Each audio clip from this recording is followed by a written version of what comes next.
दुनिया की सबसे अमीर लड़की ने आखिर एक साधारण किसान के बेटे से शादी क्यों की? क्या ये सिर्फ प्यार था या इसके पीछे कोई ऐसा राज छिपा था जिसने दोनों की जिंदगी हमेशा के लिए बदल दी? आज हम यही जानेंगे।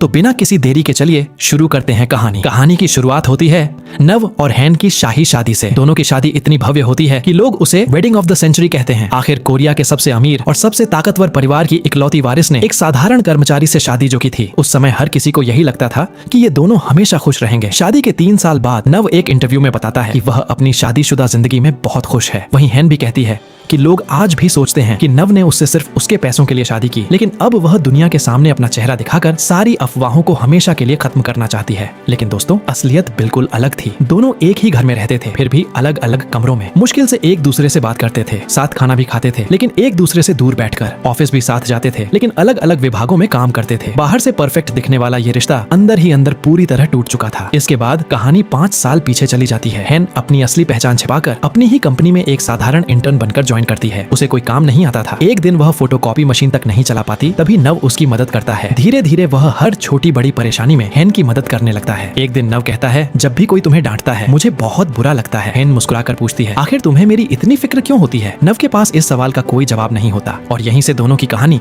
एक नया मोड़ लेने वाली थी। हैन के उस एक सवाल ने नव को पूरी तरह बेचैन कर दिया था। फिर एक दिन ऑफिस से निकलते समय तेज बारिश होने लगी। हैन बाहर अपने ड्राइवर का इंतजार कर रही थी। तभी नव उसके पास पहुंचा और अपना छाता उसकी तरफ बढ़ाते हुए बोला, तुम हमेशा किसी न किसी मुसीबत में फंस जाती हो और सच कहूं तुम्हें परेशान देखकर मुझे बिल्कुल अच्छा नहीं लगता। हैन मुस्कुराई और फिर वही सवाल पूछा, आखिर तुम्हें मेरी इतनी फिक्र क्यों होती है? इस बार नव ने हिम्मत जुटाई और अपने दिल की बात कह दी। उसने बताया कि उसके पास अच्छी नौकरी है, कुछ बचत भी है और अगर कभी हैन की नौकरी चली गई तब भी वह पूरी जिंदगी उसका ख्याल रख सकता है। फिर उसने बिना देर किए कह दिया, मैं तुम्हें पसंद करता हूँ। हैन ये सुनकर कुछ पल के लिए बिल्कुल चुप रह गई, लेकिन नव ने उस पर जवाब देने का कोई दबाव नहीं डाला। उसने अपना छाता हैन को दिया, उसका ख्याल रखने के लिए कहा और खुद बारिश में भीगते हुए वहाँ से चला गया। उस दिन के बाद हैन को भी एहसास हो गया कि नव उससे सच्चा प्यार करता है। दोनों एक दूसरे को डेट करने लगे, लेकिन जैसे ही नव को पता चला कि हैन देश की सबसे अमीर फैमिली की इकलौती वारिस है, वह डर गया। उसने नौकरी छोड़ दी, अपने गाँव लौट गया और हैन के सारे कॉल और मैसेज का जवाब देना भी बंद कर दिया। लेकिन हैन हार मानने वालों में से नहीं। एक दिन वह हेलीकॉप्टर से सीधे नव के गांव पहुंच गई। पूरे गांव के लोग हैरान रह गए। जैसे ही नव ने हैन को देखा, वह दौड़कर उसके पास गया और उसे कसकर गले लगा लिया। उसी पल दोनों ने तय कर लिया कि अब चाहे जो भी हो, वे कभी एक दूसरे का साथ नहीं छोड़ेंगे। अगर आपको पार्ट 3 देखना है तो वीडियो को लाइक कर दीजिए, चैनल को सब्सक्राइब कर लीजिए और बेल आइकन भी दबा दीजिए। मैं बहुत जल्द पार्ट 3 लेकर आऊंगा।